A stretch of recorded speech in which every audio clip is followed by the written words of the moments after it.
So force हम कहते हैं पुश और अ पुल विच कॉजेज और टेंड्स टू कॉज मोशन। या तो फोर्स आपका लग रहा है, आपका ब्लॉक है, इस ब्लॉक के ऊपर आपने फोर्स लगाया है, वो फोर्स या तो एक्चुअल मोशन कॉज कर दे या उसके इरादे हो मोशन कॉज करने के, वो डेफिनेशन पुश और पुल की आपका फोर्स कहलाती है।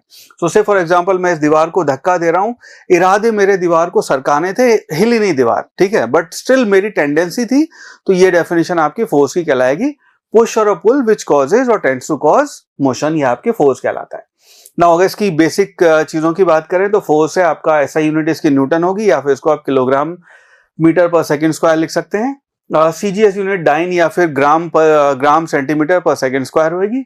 डायमेंशन इसके MLT-2 होंगे, ये आपको अच्छे से याद रखना है फॉर द सिंपल रीजन कि डायरेक्ट इसके डायमेंशन में MLT-2 के डायरेक्ट आपकी एप्लीकेशन आती है, ये आपको डायरेक्ट सवाल सॉल्व करने में हेल्प करता है।